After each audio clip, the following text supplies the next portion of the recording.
Yeah, so first of all, thank you very much, everybody, for coming out today on a Easter weekend. I know that this is a weekend that usually people stay home or just want to stay home and spend it with family. So I really appreciate that you've come out to kick off Asian Heritage Month. As you know, Asian Heritage Month is the entire month of May, and we hold these celebrations every year. And I want to give a very special welcome to all of you. Asian Heritage Month was declared by the Senate of Canada, and it was made possible many years ago by my mother, Senator Vivian Poy.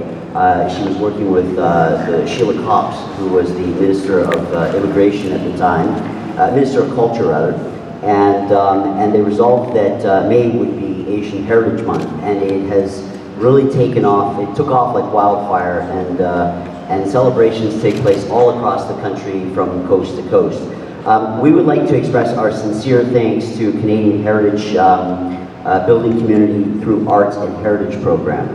Also, you know, the federal government funding is absolutely crucial to our program in making Asian Heritage Month events free for the general public, youth, and seniors, and we really appreciate the federal government support. We do a lot of programs for school children and hold roundtables for university students. So it's really a very educational month for all Canadians.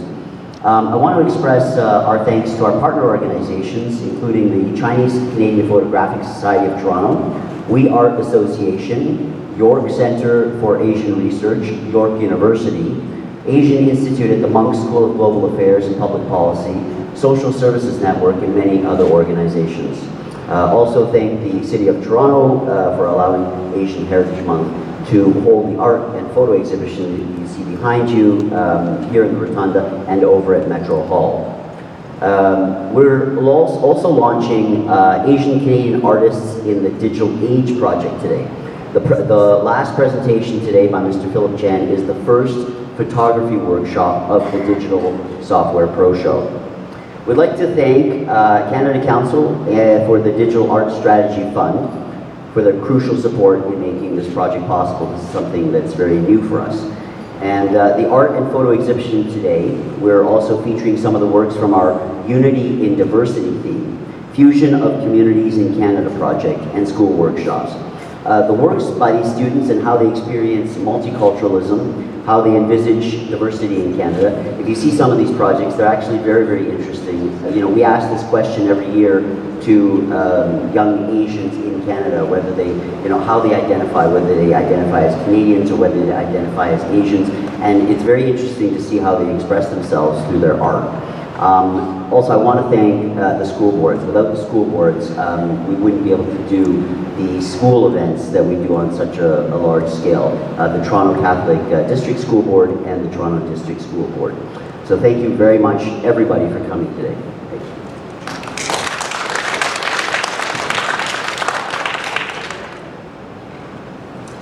So I'm going to give a little, for those of you who've been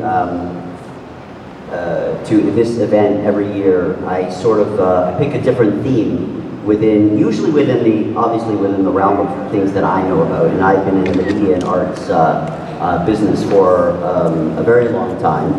And last year I spoke about streaming media and how streaming media had basically become one isolated sort of ecosystem, and the advantage of streaming media in China versus what's happening in the rest of the world is that China controls the entire system.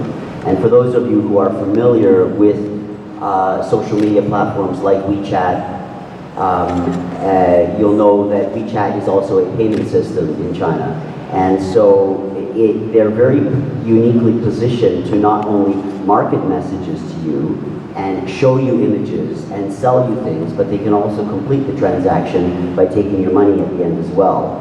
And it's sort of like if Facebook became a bank or PayPal became a social media network. And it's something that, you know, is very unique to China. And there's a lot of things that are very unique to China. People ask me all the time, how they get involved, or Canadians come up to me that I know in the media business, ask me all the time, I hear so much is going on in China with regards to film and media and music and whatnot. How can I get involved in what's going on there? And you know what, after this little chit chat today, maybe you'll be able to answer some of those questions, or maybe you won't be interested in asking that question anymore at all. When I was thinking of the image to put for my opening slide, that you can see up above, everybody's, usually when somebody does a talk about film, they put up an image of sprockets or some kind of film camera or a diffused film set or something. But I decided to put this image because that is basically the film industry in China, is everybody looking at their phone. And I just got back from Beijing about 4 days ago. And I mean, more than ever, this is what's happening. I mean, a whole table's full of friends communicating with each other, just not talking. They're basically texting each other, and they're also flipping back and forth, watching videos. Netflix arguably started the streaming business when it came to paid content. iQIYI has basically taken over. They are the largest streaming platform in the world now. And in China, the Chinese consumer, which not that long ago, for those of you who are from Toronto, there used to be sort of the joke that if you wanted to get a film cheap or have a movie night in or something, you go up to Pacific Mall and somebody would lift the tablecloth and sell you a movie. That doesn't happen anymore. And in fact, it's in the last probably 3 years that the average Chinese consumer is well within their means now to buy all of their content. The advantage that they have, whereas for those of you who use Netflix and Crave and Prime, you're probably paying, what is it, $12 a month now for a single, and $18 if you have multiple family members on one subscription. With iQIYI, you're paying about $3 a month, but they have the population, so they have many, many more times the population, so their profit margins are much higher. And they have different tiers as well. In China, the providers there are all tied in together because your internet service provider is very closely tied to the company that's streaming the content that you're watching. So if you paid for this $3 package, they can throttle your speeds at which you're watching your video. If I paid for the $8 package, they can deliver the video faster, and there won't be any limits to how fast I can watch the videos. So there's a lot of things that they can do in China, and they are running very, very, very fast. So I just want to take you through a little bit of history in China. For those of you who are Chinese history buffs, especially in film, in the US, moving pictures and kaleidoscopes, that started to become popular in the late 1800s, around 1878 in New York. They were already starting to show in movie houses moving pictures. But a lot of people aren't aware that in China, the film industry had basically begun as early as 1896. And this is a scene from Dingjun Mountain, which was filmed in 1905 in China. And that literally tells you how old the film industry in China is. It is extremely old. They have a very long history of film. And a lot of people aren't aware of that because many people didn't start really watching film here in the West until they started watching Bruce Lee films and the films that he had made when he had his production company in Hong Kong. A really good place to start is actually at the China National Film Museum in Beijing. Has anybody been to this museum? Okay, let me just tell you, I was a little skeptical when I went. It is the most fantastic museum. It's not all this. Oh, sorry, I'm not forwarding these.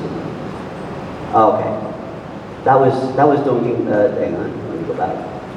That was a scene from the first Chinese film ever produced. This is what you see when you enter into the China National Film Museum.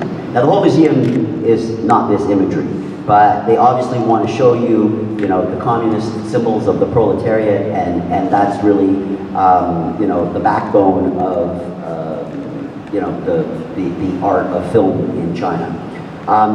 Now, what's really interesting is they actually showcase from the beginning all the way up to now in this museum. And so I was very curious as to how they depict 1966 to 1976, because all film production was banned during the Cultural Revolution. So I thought, how can you show a museum where every floor depicts a different era? And every floor was full. There were no floors missing.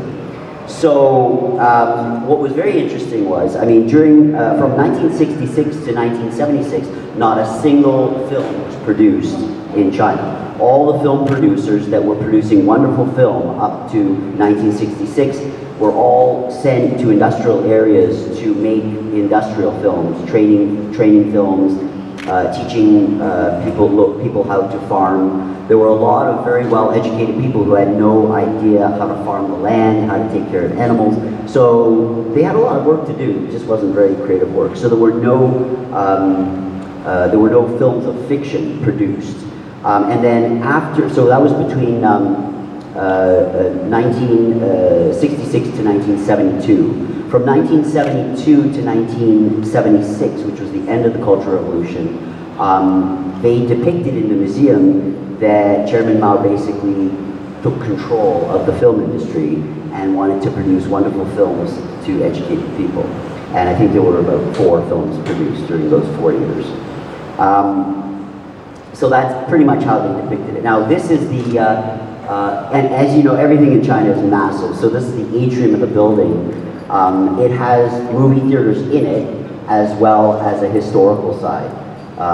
And this is the entrance there. Now when you go in, they also show the founders of the Chinese film industry.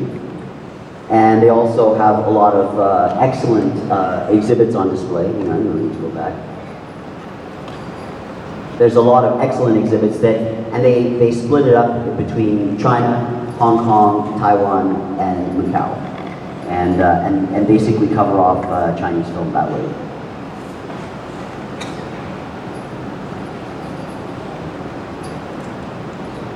Now, the theme of the Cultural Revolution is a very interesting theme. This is a film produced in 1993, Farewell My Concubine, by a very famous director, Chiang Kai-shek, who actually comes to Toronto very often. Have you seen Farewell My Concubine?